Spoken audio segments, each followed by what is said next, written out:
ವಿಜಯಪುರ ಜಿಲ್ಲೆಯ ಇಂಡಿ ತಾಲೂಕಿನ ಜಳಕಿ ಪಂಚಾಯಿತಿ ವ್ಯಾಪ್ತಿಯಲ್ಲಿ ಬರುವ ಎಲ್ಲಾ ರಸ್ತೆಗಳ ದುಸ್ಥಿತಿ ಹೇಳತೀರದಾಗಿದೆ. ಇನ್ನು ದಿನನಿತ್ಯ ಸಂಚರಿಸಲು ಪರದಾಡುತ್ತಿರುವ ಸಾರ್ವಜನಿಕರು ಅಧಿಕಾರಿಗಳಿಗೆ ಹಿಡಿ ಶಾಪ ಹಾಕುತ್ತಲೇ ಸಂಚರಿಸುವಂತಾಗಿದೆ. ಆದರೂ ಅಧಿಕಾರಿಗಳು ಮಾತ್ರ ಫುಲ್ ಸೈಲೆಂಟ್.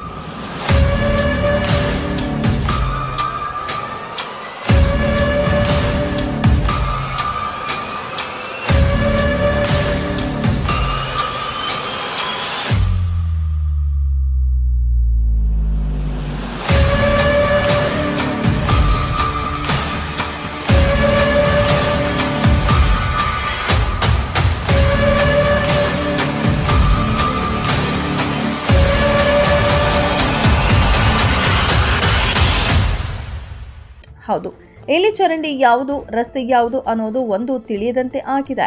ಪಂಚಾಯಿತಿ ವ್ಯಾಪ್ತಿಯ ರಸ್ತೆಗಳು, ರಸ್ತೆಯ ಮೇಲೆ ಹರಿಯುವ ಕೊಳಚೆ ನೀರು ಅದೆಷ್ಟೋ ರೋಗಗಳಿಗೆ ಆಹ್ವಾನ ಕೊಡುತ್ತಾ ಹರಿಯುತ್ತಿದೆ.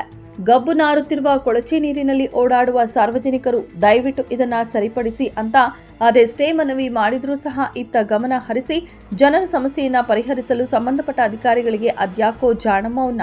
ಇನ್ನು ಸ್ವಚ್ಛ ಭಾರತ್ ಮಾಡಬೇಕು ಅನ್ನೋ ಭಾಷಣ ಮಾಡೋ ಅದೆಷ್ಟೋ ಜನನಾಯಕರಿಗೆ, ಅಧಿಕಾರಿಗಳಿಗೆ ಸ್ವಚ್ಛತೆ ಅನ್ನೋದು ಬರೀ ಭಾಷಣಕ್ಕೆ ಮಾತ್ರ ಮೀಸಲು ಅನ್ನೋದಕ್ಕೆ ಸಾಕ್ಷಿ ಜಳಕಿ ಗ್ರಾಮದ ರಸ್ತೆಗಳು. ಜಳಕಿಯಲ್ಲಿ ಹೈಟೆಕ್ ಪಂಚಾಯಿತಿ ಇದೆ, ಆದರೆ ಯಾವುದೇ ಸಿಬ್ಬಂದಿ ಆಗಲಿ, ಪಿಡಿಒ ಆಗಲಿ ಅದೇನ್ ಡ್ಯೂಟಿ ಮಾಡ್ತಾರೋ ಆ ಭಗವಂತನಿಗೆ ಮಾತ್ರ ಗೊತ್ತು.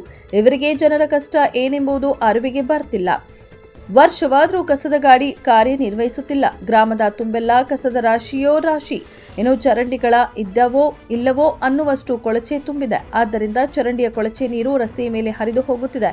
ಆದರೂ ಕ್ಯಾರೆ ಅನ್ನದ ಅಧಿಕಾರಿಗಳು ಇನ್ನು ಕೊಳಚೆ ನೀರಿನಿಂದ ಗ್ರಾಮದಲ್ಲೆಲ್ಲ ಸೊಳ್ಳೆಗಳ ಕಾಟ, ವೃದ್ಧರು ಹಾಗೂ ಸಣ್ಣ ಮಕ್ಕಳಿಗೆ ಆರೋಗ್ಯ ಹದಗೆಡುತ್ತಿದೆ. ಮೊದಲೇ ಮಾರಣಾಂತಿಕ ಕೊರೋನಾ ಆವರಿಸುತ್ತಿರುವ ಮುನ್ಸೂಚನೆ ಇದೆ. ಅನಾಹುತವಾಗುವ ಮುನ್ನವೇ ದಪ್ಪ ಚರ್ಮದ ಅಧಿಕಾರಿಗಳು ಮೈಕೊಡವಿ ಸ್ವಚ್ಛತೆಯ ಬಗ್ಗೆ ಗಮನ ಹರಿಸುತ್ತಾರೆಯೇ ಎನ್ನುವುದನ್ನು ಕಾದು ನೋಡಬೇಕಾಗಿದೆ. ನೋಡ್ರಿ, ಇದು ಏನು ಎಂತ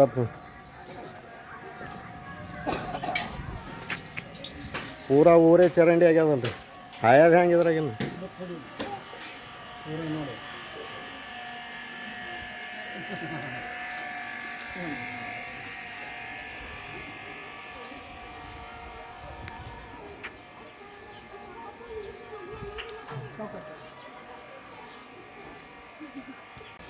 ನಮಸ್ಕಾರ ರೀ ಸಾವ್ಕಾರ.